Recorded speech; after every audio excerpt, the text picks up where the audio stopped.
అయితే ఇప్పుడు మీరు రైతు ఉత్పత్తులు, రైతుకు సంబంధించి వృద్ధి జరిగింది, లేకుంటే వ్యవసాయ ఉత్పత్తులు, లేకుంటే వరి దిగుబడి ఇలాంటివన్నీ పెరిగాయనుకున్నప్పుడు, అవన్నీ ఏవి చర్చలోకి రావట్లేదు. ఇప్పుడు వస్తున్న చర్చ అంతా రైతు ఆత్మహత్యలకు సంబంధించి.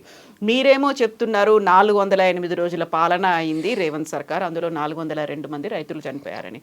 అక్కడ రేవంత్ సర్కార్ చెప్తున్న మాట ఏంటంటే, గత 10 ఏళ్ల పాలనలో రైతు ఆత్మహత్యలు ఎక్కువగా జరిగినటువంటి రెండో రాష్ట్రం తెలంగాణ అనేది. సో, ఇప్పుడు దేని మీద ఫోకస్ పెట్టాల్సిన అవసరం ఉందంటారు మీరు? అంటే అదే అంటున్నాను కదా, ఇంతకుముందు మనం మాట్లాడుకున్నట్టుగానే నువ్వు ఇచ్చినటువంటి హామీలు నెరవేర్చకపోగా సంవత్సర కాలంగా రైతుకు అండగా ఈ ప్రభుత్వం లేకపోవడం వల్ల జరుగుతున్నటువంటి 402 ఆత్మహత్యలు జరిగినాయి. వాళ్ళకు ఒక విశ్వాసం కలగట్లేదు రైతులకి.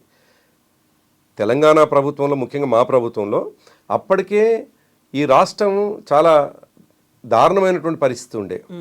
పర్ క్యాపిటా ఇన్కమ్ ఎంత ఉందో మనం చూసినాం. ఈ రాష్ట్రం యొక్క బడ్జెట్ ఎంతో చూసినాం. ముఖ్యంగా ఈ ప్రాంతపు బడ్జెట్ ఎంతో చూసినాం మనం ఉమ్మడి రాష్ట్రంలో. సో వచ్చిన తర్వాత చిన్న చిన్నగా అన్నీ చక్కదిద్దుకొని 10 సంవత్సరాలు రైతు ఆత్మహత్య చేసుకోకుండా ఉండేటువంటి రాష్ట్రాన్ని తీర్చిదిద్దాలనేటువంటి లక్ష్యంతో పరిపాలన కొనసాగింది. కానీ 10 సంవత్సరాల తర్వాత మళ్ళీ ఇవాళ ఆత్మహత్యలు కొనసాగుతున్నాయనంటే కేవలం ఈ ప్రభుత్వం ఇచ్చినటువంటి హామీలు నెరవేర్చకపోవడం వల్లనే ఇవాళ వచ్చినటువంటి దిగుబడిని సగం కంటే కూడా కొనలేదు ఈ ప్రభుత్వం. మార్కెట్లో పోసుకున్నటువంటి వాళ్ళు, కొనేటువంటి వాళ్ళు లేక ఇబ్బంది పడుతున్నటువంటి రైతు, ఎందుకంటే ఆరగాలం కష్టపడినటువంటి రైతు మార్కెట్లో తమ దిగుబడులు అమ్మకపోతే తప్పకుండా అభద్రతకు లోనవుతాడు. తెచ్చుకున్నట్టు ఒకవైపు ఏమో రైతు బంధు ఇవ్వలేదు, రైతు భరోసా ఇవ్వలేదు, వాళ్ళ చేతిలో డబ్బులు లేవు, వాళ్ళు అప్పులు చేసినారు. అప్పులు చేసినటువంటివి అమ్మకం పోకపోయేసరికి తప్పకుండా ఆత్మహత్యల వైపు పోయేటువంటి పరిస్థితి ఉంది. కాబట్టి రైతుకు నువ్వు ఇచ్చినటువంటి హామీలని నెరవేర్చాలనేటువంటి డిమాండే మా ప్రధానమైనటువంటి డిమాండ్.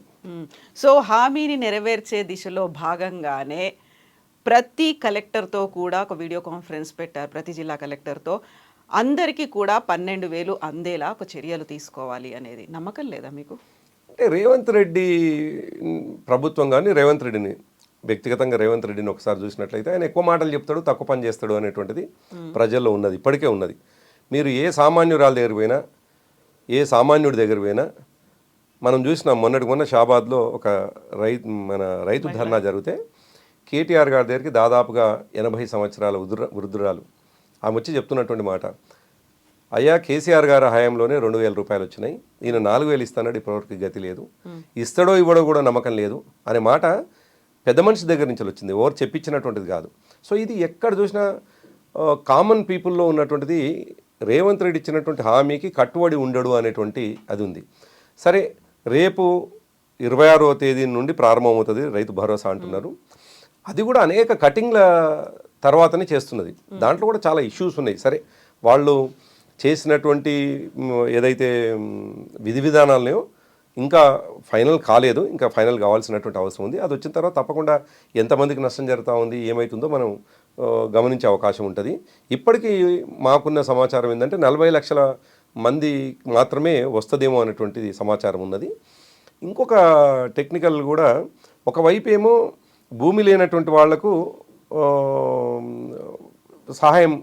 సహాయం రూపేణ 6,000 రూపాయలు ఇస్తా అంటున్నట్టున్నారు.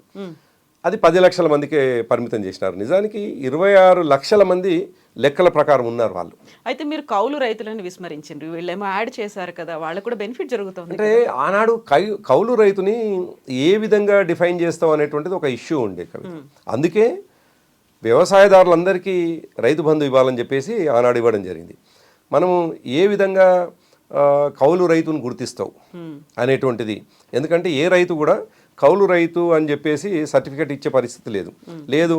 2 సంవత్సరాలు 3 సంవత్సరాలు కౌలు రైతుగా ఈయన కౌలు ఇస్తున్నాము అనేటువంటిది రాసియడానికి ఏ రైతు కూడా ఒప్పుకోడు. కాబట్టి కౌలు రైతులు అనేటువంటి విషయంలో ఈ దేశంలోనే ఒక మీమాంస ఉన్నది, ఒక కన్ఫ్యూజన్ ఉన్నది. ఎవరిని కౌలు రైతుగా చూడాలి, కౌలు రైతు అని చెప్పడానికి ఉన్నటువంటి ఆధారం ఏమిటి అని. తెలంగాణలో లెక్కాపత్రం లేదు అంట, అంతే కదా, నిజం కూడా లేదు కదా. అందుకోసం ఏంటంటే కౌలు రైతు విషయంలో ఆనాడు కొంత కన్ఫ్యూజన్ ఉన్నది.